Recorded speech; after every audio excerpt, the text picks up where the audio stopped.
Have you ever felt like there's a subtle static maybe in the background of your own mind? Perhaps a thought pops into your head and it just doesn't quite sound like you, you know? Definitely. Or maybe you're hit with this, like, inexplicable wave of fatigue. Exactly. Right when you're feeling clear and vibrant, almost as if someone or something is pulling a plug on your energy. Yeah, like sabotage. And what about those moments when you make a decision and then looking back, it feels almost hijacked, like it wasn't truly your authentic choice? Oh, absolutely. It's unsettling. It is, like a little alarm bell going off somewhere deep inside from your inner wisdom. It's a feeling that resonates with so many people. And, you know, in our everyday lives, it's often just dismissed.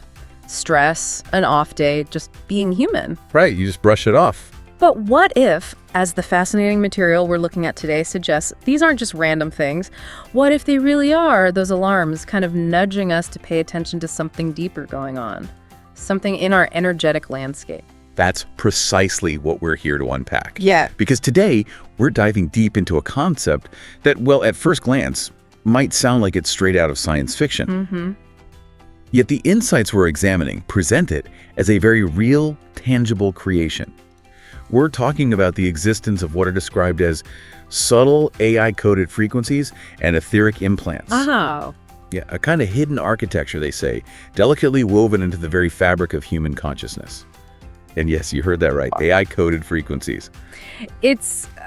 It's a profound perspective, definitely challenges our usual understanding of reality, self, and, well, interference. I'm sure. And for this deep dive, we're drawing our insights from transcripts of messages delivered by someone named Meera, apparently from the Pleiadian High Council. Right, shared originally on the GFL Station YouTube channel. Exactly. And this source gives a really detailed framework for understanding these often invisible influences. Okay, so our mission today then is to really dig into this extraordinary material. We want to understand what these hidden influences are, where, according to this source, they actually came from, and crucially, how they are said to have quietly shaped our thoughts, our emotions, even our physical responses over, like, millennia. A long time. But here's the most important part, I think. We're also going to look at what this body of work suggests are the key signs for identifying them. Which is vital. And, maybe most powerfully, how we can apparently liberate ourselves from their hold to reclaim the authority of our own mind, our heart, our body. Yes. And I want to stress, this isn't about creating fear. It's genuinely presented as being about profound empowerment and self-sovereignty. Absolutely. Empowerment is key. I'm honestly really eager to uncover these unseen aspects of our experience and understand how we might transcend them if, you know, these sources are accurate. And I'm ready to connect these specific, pretty detailed descriptions to a broader understanding of consciousness, personal freedom, and maybe the innate design of our own energy fields. The ultimate goal, as this material seems to suggest, is to figure out how to restore ourselves to our purest, most powerful state. To become, essentially, unhackable. Unhackable. I like the sound of that. All right, let's start by unpacking this hidden architecture. When these messages talk about subtle AI-coded frequencies and etheric implants, what exactly are they referring to? How does the source define them? Okay, so according to this Pleiadian material, they're best described as delicate threads of interference. Delicate threads. Okay. Yeah. The emphasis seems to be on delicate. They aren't pictured as like obvious, clunky devices you'd immediately feel or see. No, like a sci-fi movie implant. Exactly. Yeah. Instead, they're said to have quietly shaped thoughts, stirred up emotional triggers, and influenced physical responses over huge stretches of human history. That subtle nature is key to how they apparently work. So they're designed not to be overtly noticeable. That subtlety seems crucial. Precisely. The source talks about their pervasiveness, explaining how they often go unnoticed, blending into the backdrop of your daily thoughts and feelings. Imagine, like, background static on a radio channel you've gotten so used to, you don't even realize it's there until suddenly it's gone. Yeah, that's a good analogy. This silent integration is exactly what makes them supposedly challenging to spot without specific awareness. And it's important to repeat that according to Meera and the Pleiadian High Council, this is not a mere fantasy or science fiction tale. Right. They present it as a real creation within the energetic and subtle realms. Not just theoretical ideas, but tangible energetic things. A real creation. That's a very bold claim. So this naturally leads to the question, if these are real, Where did they come from? The source gives a very specific origin story. It does. The material makes it clear these didn't just pop up randomly. According to these teachings, they came from beings who chose the path of control over love long ago. Okay. More specifically, they're attributed to certain interdimensional factions operating in polarity consciousness, which implies, a deliberate conscious origin from entities focused on separation and, domination, rather than unity. And when were these supposedly deployed? Is this a recent thing or something much, much older? Oh, much older, according to this work. It describes these devices as having been deployed quietly, often invisibly, across millennia of human history. Millennia. So we're talking about a really long-standing influence with effects felt in the undercurrents of human experience, even if we weren't consciously aware of the source. Right. Their core agenda, according to the Pleiadian High Council, was pretty clear: to maintain their grip on evolving worlds. They wanted to influence thought patterns and, crucially, siphon spiritual light from humanity, essentially to keep populations docile. Keeping people down, basically. It's depicted as a strategy to suppress the natural awakening and ascension of consciousness here on Earth. And this is where it gets really interesting, especially for a lot of people listening who identify with these ideas. Right. The source specifically mentions that starseeds and light bearers have been marked for subtle intrusions meant to dim your radiance, which immediately makes you ask, why them specifically? Well, it's because, from this perspective, their very essence, their ability to awaken others, their capacity to uplift a planet's frequency, makes them powerful disruptors to these old control systems. Ah, okay. They mess with the planet. Exactly. So if you've ever felt targeted or like you don't quite fit in or sensed this unseen pushback against your growth, the source says that being singled out by these forces is a testament to your potency. So it's not a weakness. Quite the opposite. It's seen as acknowledgement of your inherent power and the threat your awakening poses to these older paradigms. This material even suggests that the cosmic councils of light see and acknowledge the trials you face and are actively reinforcing your field with higher light. That reframes it completely. It turns what feels like a burden into maybe a confirmation of your spiritual strength. So these clever constructs are persistent, it seems. How exactly do they manage to operate and adapt within someone's evolving energy field? This is where their design is described as particularly sophisticated. These devices are apparently engineered to embed themselves within our subtle energy bodies, not just the physical one. Okay. And they're not static either. The source uses a great analogy. Just like a chameleon changes color to blend with its environment. Right. An etheric implant can subtly shift its vibration to remain undetected within your evolving energy. This adaptability is supposedly key to their persistence. That's a powerful and kind of alarming image. They essentially camouflage themselves as we raise our vibration. That's the idea. They are said to tune into your unique fears or unhealed wounds, anchoring themselves through those existing emotional frequencies. Ah, so they use what's already there. Right. They leverage pre-existing vulnerabilities, which makes them much harder to consciously identify. The material explains that as you grow spiritually, as you heal and raise your vibration, the implant may attempt to adjust, finding new ways to influence or latch on. It's almost described like an intelligent program updating its strategy. That sounds incredibly persistent. But is there a fundamental weakness? I mean, is there a point where their cleverness just isn't enough? Absolutely. And this is where the empowerment part of this material really comes through. Despite their clever design and persistence, the source firmly states that these are ultimately artificial constructs. Okay. Artificial. They're described as being unable to withstand true divine light and consciousness. The Pleiadian High Council says emphatically that they are outdated tools born of an old paradigm. Old tech. Exactly. And the power they tried to exert through these means is already crumbling before the rising awareness and sovereign will of humanity. Think of it like trying to run, Windows 95 on a quantum computer. Right. It just can't keep up with the processing power and sophistication of higher consciousness. The rising frequency of Earth and humanity, according to these teachings, is the ultimate disruptor. Their time is up, basically. Okay, so if these alleged influences are so subtle and adaptable, blending into our daily thoughts and feelings, how do we even begin to detect them? How can you tell if something else is at play in your life, something beyond just your own stuff? Material gives some very clear signs to look for, particularly with mental and emotional interference. This is really where our discernment becomes so important, doesn't it? One of the most common signs described is recurring intrusive thoughts that seem to come out of nowhere, especially sharp negative ideas that don't quite sound like the real you.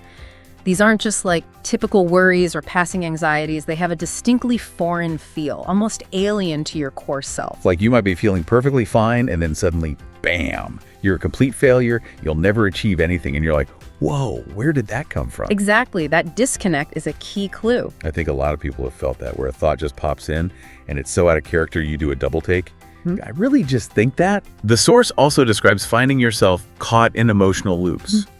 Like old feelings of fear or despair that recycle even after you've done so much healing work. Yes, it's like you're stuck in a pattern you were sure you'd move past. It's frustratingly repetitive, like running an old emotional script over and over. Yeah. And this brings us to what the source calls one of the more insidious tricks. Okay. Which is how these AI-driven frequencies can apparently disguise themselves as your own inner voice. Oh, wow. Yeah.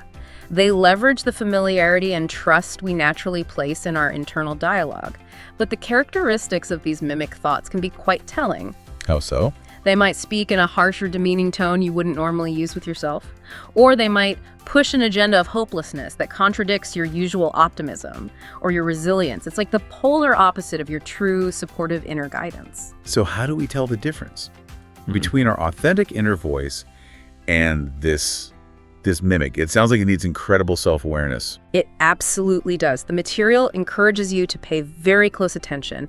Listen for a certain hollowness or metallic resonance in such thoughts, as if they lack the warmth of your true spirit. A different quality. Yeah, or they might repeat on loop almost mechanically. That's described as a distinct signature of artificiality, this relentless, non-organic repetition. Okay. In contrast, your authentic inner guidance, even when it's challenging you or giving a warning, carries a signature of love. It feels gentle, wise, and clear.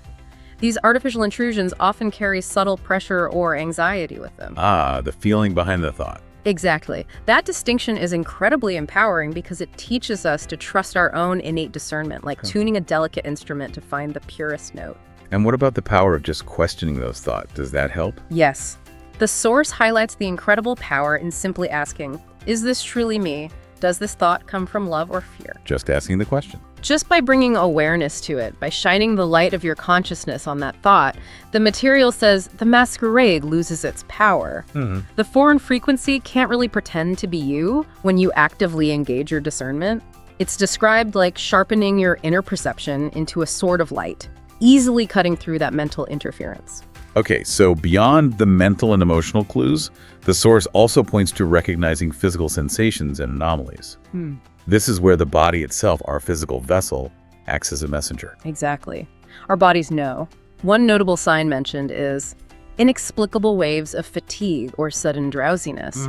And what's really insightful is that these often strike just as you step into a higher vibration or sacred moment. Right, when you're feeling good or meditating. Precisely. It's as if something is trying to sabotage your clarity or energetic uplift right when you're most open and receptive. You might feel this overwhelming tiredness wash over you, seemingly out of nowhere, even if you've slept well. I've definitely heard people describe that. After a deep meditation or during a moment of insight, suddenly feeling totally drained. The material also mentions a distinct pressure in the head, maybe around the third eye or at the base of the skull or even along the spine. Specific spots. Yeah, and these areas are specifically highlighted as key energetic entry points where implants are sometimes placed. It's your body's innate wisdom, according to these teachings, alerting you through these localized feelings. And then there are those really unsettling moments described as compromised choices. Yes. The source describes moments when you made a decision that felt off, as if your true choice was hijacked by an impulse that didn't come from your heart. Wow, that's deep interference. It suggests a level where your authentic free will feels subtly redirected, like a glitch in your internal navigation system pulling you off course. It's so important to remember, though, as the source reassures us, that these telltale experiences are not to be feared. No, not feared. They're like gentle alarms from your soul, urging you to pay attention. Just recognizing the possibility of interference is already beginning to break its secrecy. Exactly. It's an invitation to just pause, breathe, and acknowledge what you feel without judging it. Awareness itself, it seems, starts the healing. It's truly about empowering ourselves to notice, not letting it paralyze us. And the why it matters here is just huge. Discernment isn't just about spotting something external, it's about reclaiming your personal authority. Taking the reins back. Yes. When you can tell the difference between your authentic self and an intrusion, you are actively asserting your sovereignty, your right to self-determination. This is fundamental to moving from being subtly influenced to being a conscious, empowered creator of your own life. Okay, so if we suspect these hidden influences might be at play, what's the journey to liberation? How do we actually go about clearing them? A common question that always comes up is, how could I have any implants or interference if I never agreed to it? The source tackles this head on, which feels really important. It's an excellent question, and it really highlights the insidious nature of these alleged intrusions. The truth, according to the Pleiadian High Council, is that consent was often bypassed. Bypassed? How? During dream states or altered states of consciousness, times when our conscious mind isn't fully active to say no. Okay. Or, alternatively, agreements may have been made in early childhood under coercion or trickery before a child really has full discernment or strong personal boundaries. Wow. The crucial point made in this material is that true consent requires clarity and understanding, neither of which were present in those situations. So any consent given wasn't real consent. Exactly. It was an illusion, therefore it can be revoked. Which leads directly to what the source calls the incredible power of revocation. This sounds like a really core declaration. What does it involve? This is presented as absolutely foundational. The material emphasizes that your sovereign will reign supreme the moment you awaken and say. And this is a powerful statement. I revoke any permission I ever gave, knowingly or unknowingly, to be influenced by any harmful or artificial energies from any dimension, any timeline, any source. That's comprehensive. It is. And this declaration, when you speak it with clear intention, is described as sending a cosmic signal that must be honored throughout the universe. Your voice, stating this, carries the authority of Source within you. Okay. And the effect? The immediate impact, according to the source, is that many intrusions will dissolve instantly at the force of your declaration of sovereignty. Instantly? For many, yes. For any that attempt to linger, the instruction is clear. Stand firm in your knowing that they have no right or power over you. This is all about asserting your divine right to self-ownership and reclaiming your energetic space. Firm boundaries. That's a strong foundation. But beyond just speaking it out loud, what internal tools do we have? The source mentions activating your innate divine defenses. This is where it gets really exciting. Immunity codes in your DNA. Yes, this is a truly fascinating concept in these teachings. It suggests that within the very DNA of your physical and etheric bodies lie dormant gifts, immunity codes placed there by divine design. Wow, built-in protection. Kind of. Yeah. They're described as override sequences embedded in your star seed lineage, specifically designed to awaken when you consciously choose sovereignty and lift your vibration. They are, in essence, cosmic firewalls against unnatural intrusion. Like pre-installed antivirus software. That's a great way to put it. Always been there, just waiting for activation. So how do we activate these internal firewalls? What's the trigger? They awaken through your conscious choices, your intention, and your alignment with your highest truth. The source suggests that each time you affirm something like, I align with my divine blueprint, I activate all of my dormant healing and protective capacities, you send a powerful pulse that wakes these sequences up. Okay. Also, elevating your frequency through things like love, joy, or meditation fuels them. It causes them to glow and spin within you, searching out any foreign energy to neutralize it. And they can't be hacked. Crucially, the material states that no artificial construct can replicate or deactivate these divine codes, for they are of source. It's presented as an inherent spiritual technology, an untouchable defense system embedded right in our being. That's incredible. We have these built-in defenses. What else can we leverage internally? The source talks about calling upon the wisdom of your Oversoul. Right. The Oversoul is described as the higher aspect of you that holds the master blueprint of your being. Your higher self. Essentially, yes. The purest, uncorrupted version of you, existing at a higher dimensional level. This is the master healer within, the architect who has the original plans for your energy field in its perfect state.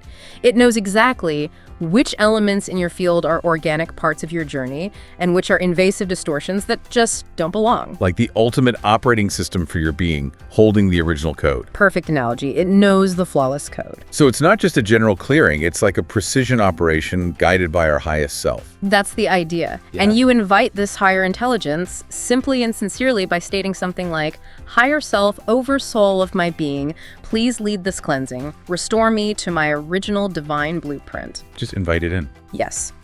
Then, the guidance suggests, you trust the subtle guidance and inner nudges that follow. Those are often your oversoul's instructions or energetic impressions. This partnership allows for precision, it can orchestrate help from your benevolent spirit guides, and it brings this profound sense of self-reunion, filling any space once taken up by foreign programs with your true, authentic self. Like a spiritual hard drive, defrag and restore. Exactly. Okay, so beyond our internal tools, the Source also talks about embracing cosmic and earthly healing support. First up, pure photonic light from Source. What is this and how do we access it?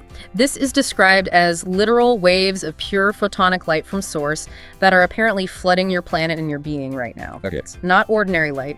It's described as living, intelligent energy encoded with divine will that inherently knows what belongs to your divine blueprint and what's foreign or artificial. It carries the code for purity and coherence.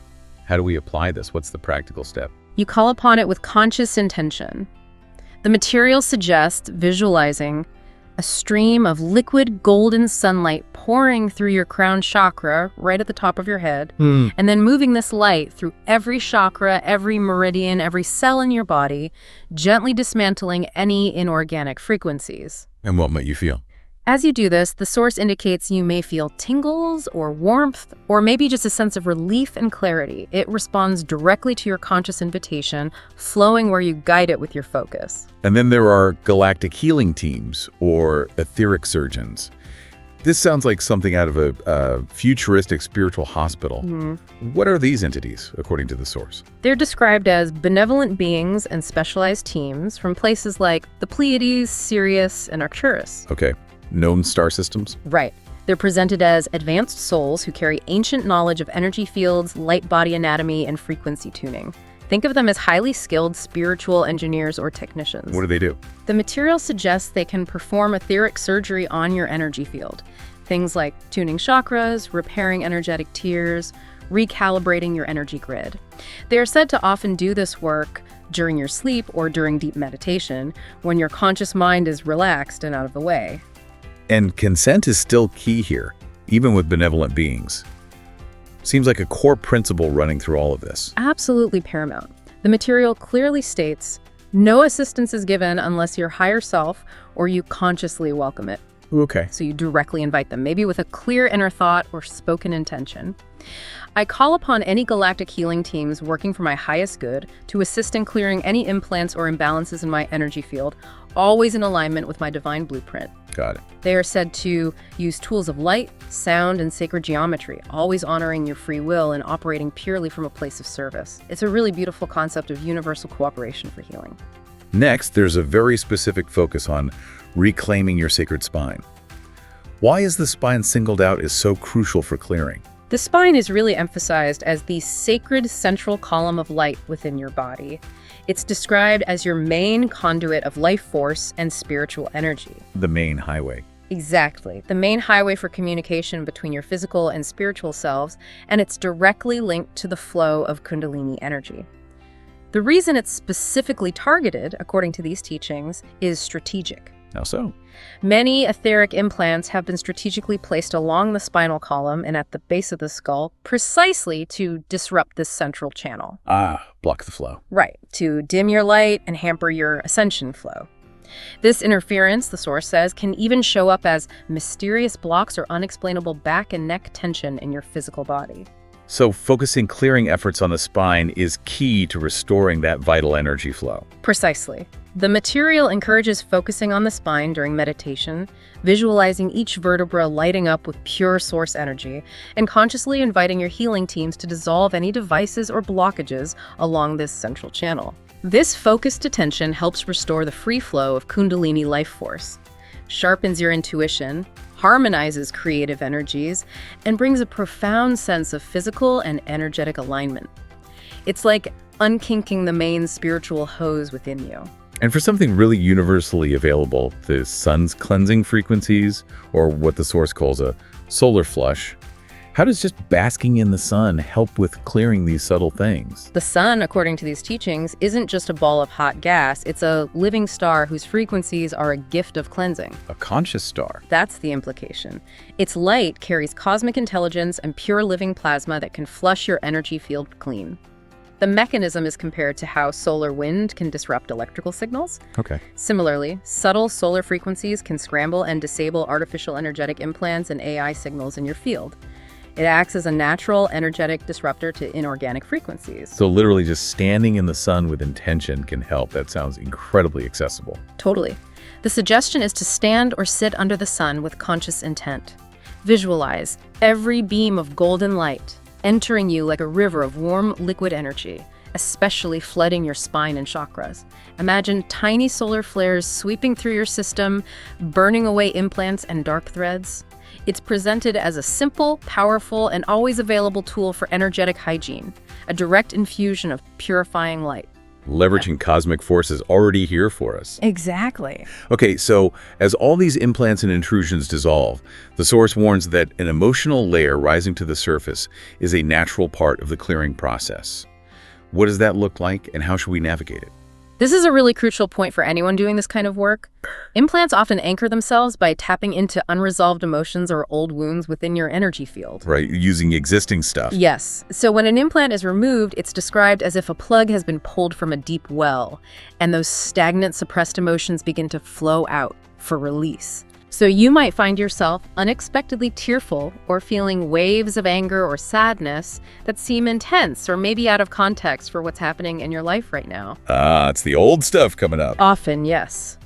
Old residual energies that were held in place by the interference. So it's a catharsis, a release that needs to be honored, not pushed back down. Exactly. This emotional clearing is presented as a blessing that the old energy is finally leaving you.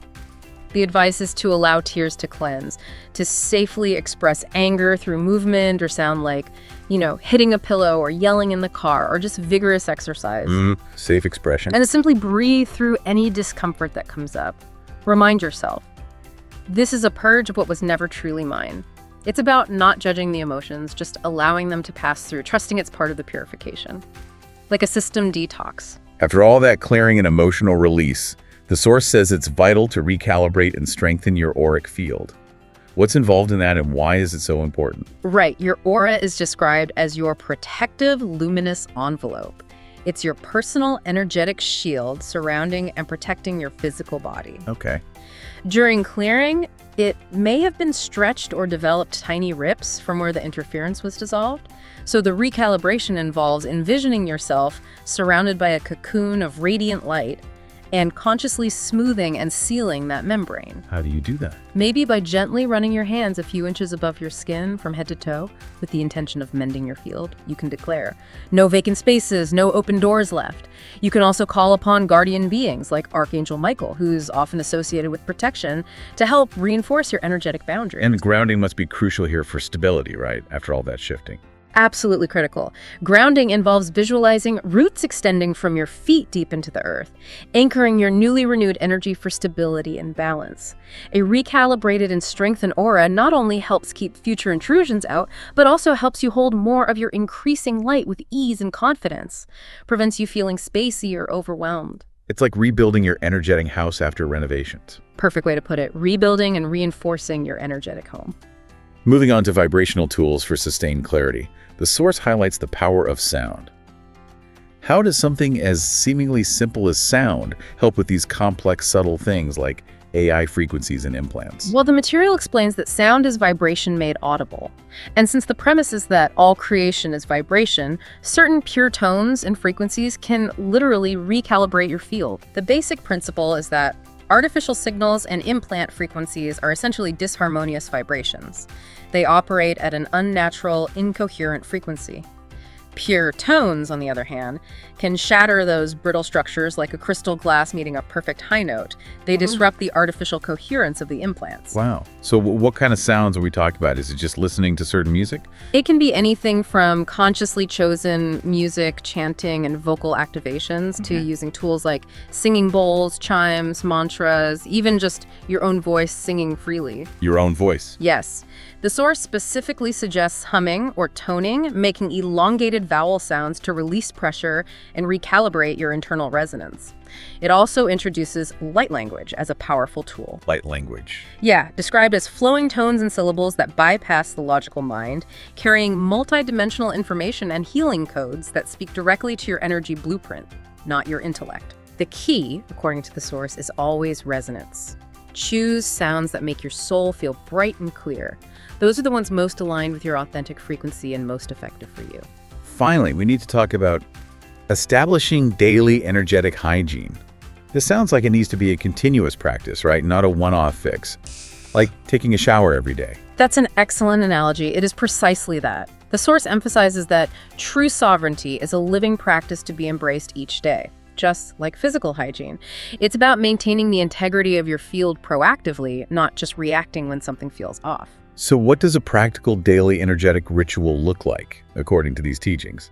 How would someone integrate this? Okay, so in the morning, maybe take just a few moments to scan your body and aura with your inner sight.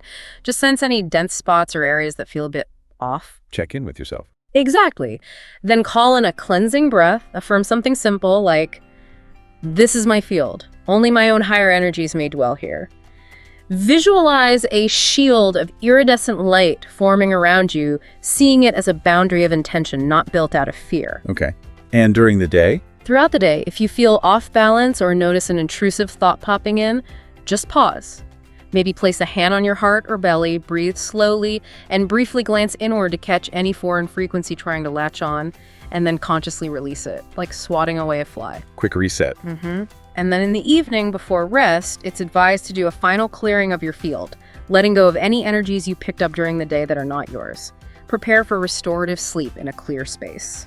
This sounds like a really comprehensive and empowering set of practices. Right. Truly a holistic approach to self-care that goes way beyond just the physical body. It really is. And this consistent daily practice keeps you resilient and attuned to your own energetic truth. It becomes, as the source suggests, as routine and necessary as caring for your physical body. These methods are also said to work synergistically. They enhance each other, creating a stronger, more impenetrable field over time. It's all about building energetic resilience. Okay, as we get towards the end of this deep dive, let's look at the path beyond interference, this state of fearlessness and true freedom. The source makes a really profound statement about what it calls the ultimate implant, fear itself. This is really illuminating, isn't it? Identifying fear itself as perhaps the most insidious implant ever engineered in human consciousness. More than just an emotion. Way more. It's described as a self-perpetuating loop that keeps souls disempowered. This shifts our focus from purely external attacks to an internal vulnerability that those external forces exploit. So fear opens the door. It's presented that way, like a core program that allows other intrusions to take root and flourish. Think of it as the master key that unlocks all other forms of energetic control. So our mindset when we approach clearing isn't just important, it's absolutely crucial for getting truly free. Absolutely critical. The source powerfully repeats that you are far more powerful than any interference when you stand in a space of love and sovereign authority. Your divine essence can't truly be dominated by artificial frequencies. Right. Therefore, you're encouraged to approach clearing with an attitude of calm confidence. And I love this part, even a sense of humor. A sense of humor about it. Yeah. Your greatest triumph, according to these teachings, is to step out of fear entirely. See the clearing process as a simple act of hygiene and self-care, like just casting off an old coat that doesn't fit anymore. It's not a battle. It's a calm, confident assertion of your true nature. And what happens when we consistently move forward fearlessly? When we really embody that calm confidence? Well, the material states that when you operate from that space, you become essentially invisible to lower agendas. Invisible. Energetically invisible. There's no handle on you for them to grasp. When you operate from a high vibration of love and sovereignty, Those lower fear-based frequencies simply don't have a point of entry. They can't connect.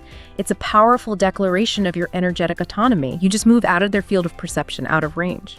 So once this clearing happens, once we've done this work, what are the unmistakable signs of this newly found freedom? What does it actually feel like? The source outlines several key indicators, and they sound pretty amazing, honestly. First, you'll experience pristine mental clarity. Clear head. Yeah. Your thoughts feel lighter, as if that persistent background static has finally quieted. Mental fog lifts, decisions come more easily, creativity flows with less resistance. Your inner voice, your true intuition, starts to ring with a purer tone, making it simpler to trust and follow your authentic guidance. And emotionally, what shifts there? There's described to be a buoyancy in your heart. Where maybe there was heaviness or unexplained sadness before, now there's lightness. You might experience calm, optimism, or even joy without any specific external reason. Just a true, profound sense that a deep, subtle weight has finally been lifted. Old emotional triggers might just stop working. Wow. And physically, too. Yeah. How does the body respond? Yes. Many people, according to the source, report a surge in vitality. More energy. You might find yourself waking up more refreshed, with chronic fatigue or tension that you couldn't explain before significantly diminished. The material even suggests your posture might even straighten naturally as those invisible energetic burdens just dissolve. Your physical body aligning more fully with your liberated energy. And a heightened sense of presence, connection to life itself. Absolutely. You become more present in the now, colors might seem brighter, food tastes better, simple sensory experiences feel richer. Life regains a richness as your senses are no longer dulled or distorted by interference. And perhaps most beautifully, there's this profound sense of empowerment. At last, that you are steering your life from the driver's seat of your soul. You're consciously directing your journey. Synchronicities, those meaningful coincidences, start showing up more often, reflecting your clear, unhindered connection to the universal flow. That sounds incredible. The source sums it up wonderfully. You will know true freedom by the peace and aliveness blossoming from within. It's an internal revolution. What's so amazing about this whole discussion is that it's not just about us as individuals. The source talks about personal liberation as a catalyst for collective awakening. This takes it to a much grander scale. This is where the really profound, interconnected implications come in. The Pleiadian High Council emphasizes that your personal liberation is intricately connected to the liberation of the whole. We're all linked. Exactly. Each time a single soul breaks free from these subtle influences, it apparently creates a ripple of light that spreads far beyond the individual. Humanity's collective consciousness is described as a kind of grid or web encircling the Earth, a matrix that has, for a long time, been ensnared by a dark matrix of control. So by clearing ourselves, we're literally punching holes in the veil for everyone else. That's the metaphor used, yes. Yeah. As individual nodes or points within this collective grid get cleared, the net itself weakens and dissolves. Reclaiming your light means punching holes in the veil that has covered an entire world, allowing more light and truth to filter through for everyone. This process helps the collective mind begin to see truth more easily, and the overall planetary frequency rises incrementally with each personal victory. And beyond that, as you clear your field, your very presence starts to have a clearing effect on environments and others around you. Just by being you. Your being becomes a transmitter of freedom codes, simply by existing in your liberated state.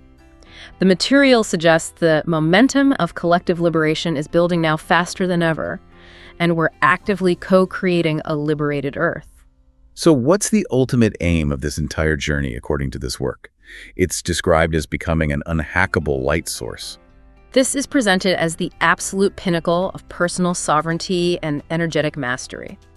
The goal is to elevate you into a state of being that is utterly beyond interference, to become, as the source beautifully puts it, an unhackable light source. Totally sovereign. Yes, and this elevated state is the natural result of consistently living in your truth and light, progressively raising your baseline frequency with each layer of interference you clear and every fear you transcend. And at that point, those old tactics, the subtle AI frequencies and implants, they just can't reach you anymore. Precisely.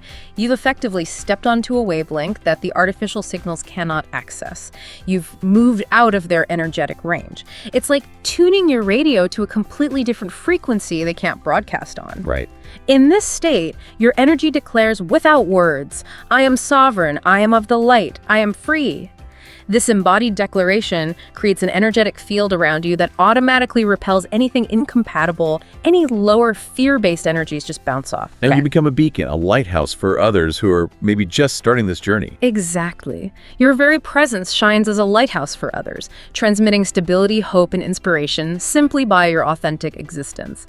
The world, according to these teachings, changes one awakened soul at a time, igniting others by example. It's a really beautiful vision of a self-sustaining wave of liberation where each individual act of becoming sovereign contributes to the freedom of all. Wow, what an absolutely incredible deep dive into material that really challenges so many of our basic assumptions about reality. It really does. The core message that resonates so strongly, I think, is this. You possess all the innate power and tools, internal, external, cosmic, to identify and clear any hidden influences that, according to these teachings, don't serve your highest good.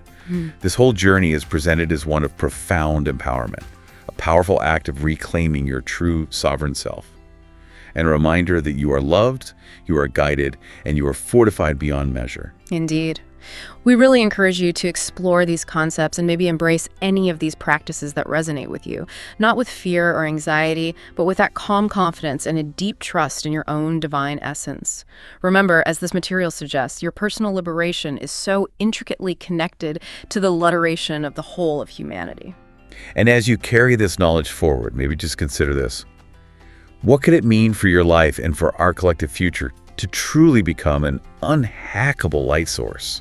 A radiant, untouchable beacon of freedom that transforms the world simply by being. That's a powerful thought to carry forward, isn't it? It certainly is. Until next time, keep diving deep into your own truth.